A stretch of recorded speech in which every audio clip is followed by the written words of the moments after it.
All right, here we are, unit 3218. Let's check these keys. So these keys are on file with the building at all times. They have a machine in case you're ever locked out or they need to get in. There's permission to enter to get into the unit.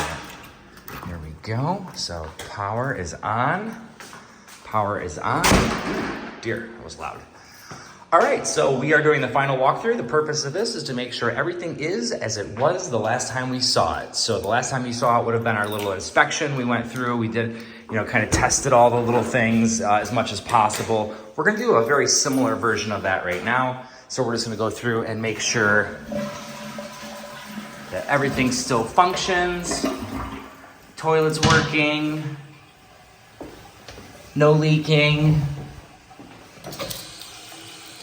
We haven't been here in a couple weeks, so I'm gonna turn these on and I'm gonna let this run for a little bit. I have the hot water on right now and it's pretty hot, so water pressure is pretty good. One thing I didn't test last time was the shower. Working good. So I'm just gonna let these things run for a minute. What I'm doing is I'm trying to make sure that the water in here, it tends to evaporate, right? And if it evaporates enough, you'll get a sewer smell that comes back.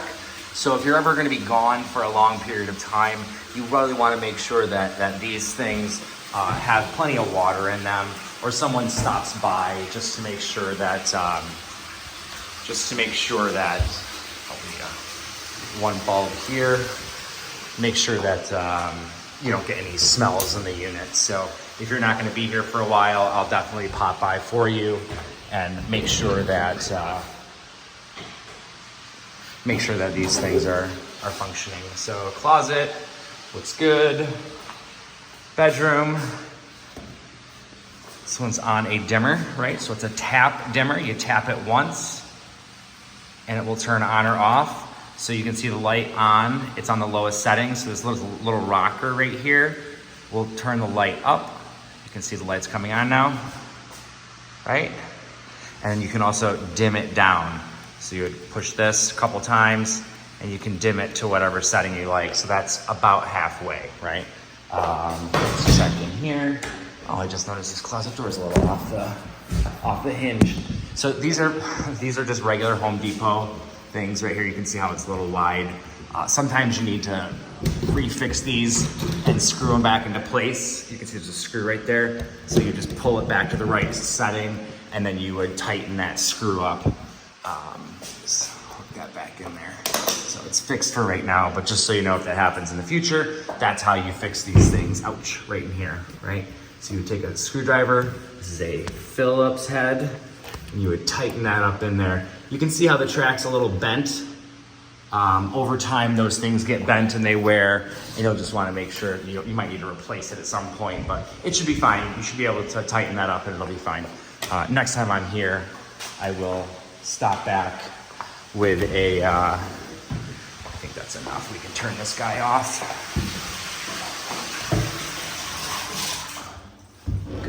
Good. Let's kill these lights. Good, lights off, doors closed, washer, dryer. Oh, so you got a little hook here oh, that's cute, look at that. So you can hang clothes here temporarily. Remember that extra flooring is in there, we tested that. Floors look good. Oh shoot, I forgot the measuring tape. I promise you I will get that when I come back here. So you can order that at a certain point in time. So this was run already the last time I was here. I'm gonna run this just to get some water in that sink there. Just test your gas, make sure it's working. Boom, good.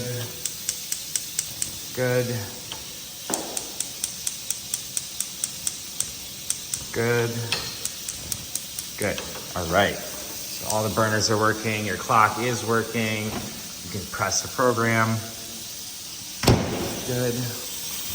We're just gonna let that go for a little bit. Again, get that, it's called a P-trap under there, that little squiggly thing. That's good. You can always change these out if you want. Usually there's a slider on the outside. This one's missing. So you would just take it off like this. And you notice the slider for the fan is right here. So you can change the different settings off and then the different settings upwards. The one on the inside should handle heat. Let's see here. Right. So if we turn that dial, so we're getting towards the air conditioning time of the season. You can see how that's a little switch that would normally go in there like that. So what I did is, remember, I turned it up right now. So turn up to 85, and I can feel the air sucking in here, and the air starts blowing out here warm, right? The building will switch from air conditioning to heat depending on the time of year. We're not quite at air conditioning levels yet, but once we hit about 65, 70, they're gonna switch this over. So when you turn it down, there's gonna be cool stuff through the pipes. That fan will start working again and it'll blow cold air out. So windows look good, amazing view, love it.